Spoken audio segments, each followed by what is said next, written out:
प्रधानमंत्री नरेंद्र मोदी के संभावित मंत्रिमंडल विस्तार की चर्चा एक बार फिर से दिल्ली की सत्ता गलियारों में तेज हो गई है।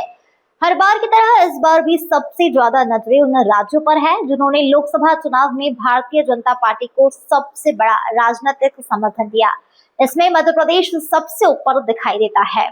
29 में 29 सीटें जिताकर बीजेपी ने जो राजनीतिक संदेश दिया था उसका असर आज भी केंद्रों की राजनीति में साफ नजर आता है।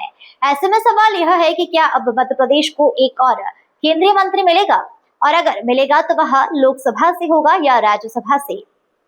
राजनीतिक हलकों में कई नाम चर्चा में है। खजुराहो से सांसद वीरी शर्मा, सतना से सांसद गणेश सिंह, इंदौर से सांसद शंकर लालवानी और उज्जैन में सांसद अनिल फिरोजिया लंबे समय से केंद्रीय मंत्रिमंडल की संभावित सूची में बताए जाते रहे हैं। इन नेताओं का संगठन और क्षेत्रीय राजनीति में अपना प्रभाव है, लेकिन इस बार सबसे ज्यादा चर्चा एक चेहरे की है जो हाल ही में राज्यसभा के रास्ते संसद पहुंचे हैं। भाजपा के राष्ट्रीय महासचिव तरुण चुग मूल रूप से पंजाब की राजनीति से जुड़े हैं और लंबे समय से संगठन में महत्वपूर्ण जिम्मेदारियां निभाते रहे हैं। हाल ही में उन्हें मध्य प्रदेश कोटे में राज्यसभा भेजा गया, जिसके बाद से राजनीतिक गलियारों में यह चर्चा तेज हो गई कि उन्हें केंद्रीय मंत्रिमंडल में जगह मिल सकती है। हालांकि इस संबंध में अभी तक भाजपा या केंद्र सरकार की ओर से कोई आधिकारिक घोषणा नहीं हुई है, इसलिए इसे फिलहाल राजनीतिक अटकल के रूप में ही देखा जाना चाहिए। यदि तरुण चुग को मंत्रिमंडल में शामिल किया जाता है तो इसका राजनीतिक संदेश कई स्तरों पर जाएगा। पहला, भाजपा संगठन में लंबे समय तक काम करने वाले नेताओं को सरकार में प्रतिनिधित्व देने का संदेश मिलेगा। दूसरा, पंजाब जैसे राज्य में पार्टी की रणनीति को मजबूती देने का प्रयास माना जाएगा। और तीसरा, मध्य प्रदेश के खाते में एक और केंद्रीय मंत्री जुड़ जाएगा, जिससे राज्य का प्रतिनिधित्व और मजबूत होगा। वर्तमान समय में मोदी सरकार में मध्य प्रदेश का प्रतिनिधित्व पहले से ही प्रभावशाली है। पूर्व मुख्यमंत्री शिवराज सिंह चौहान कृषि एवं किसान कल्याण तथा ग्रामीण विकास जैसे महत्वपूर्ण मंत्रालय संभाल रहे हैं। ज्योतिरादित्य सिंधिया दूरसंचार और पूर्वोत्तर क्षेत्र विकास मंत्रालय की जिम्मेदारी संभाल रहे हैं।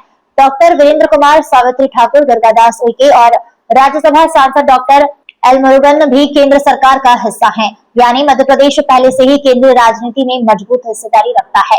यही वजह है कि सवाल केवल एक और मंत्री का नहीं बल्कि यह भी है कि यदि विस्तार होता है तो प्राथमिकता किसे मिलेगी।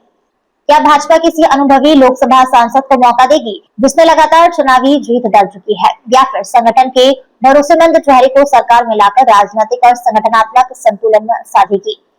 भाजपा की कार्यशैली को देखें तो प्रधानमंत्री नरेंद्र मोदी और पार्टी नेतृत्व अक्सर क्षेत्रीय समीकरण, जातीय संतुलन, संगठन में योगदान, प्रशासनिक क्षमता और भविष्य की चुनावी रणनीति जैसे कई पहलुओं को ध्यान में रखकर मंत्रिमंडल का गठन करते हैं। इसलिए केवल वरिष्ठता और लोकप्रियता किसी नेता के मंत्री बनने की गारंटी नहीं होती।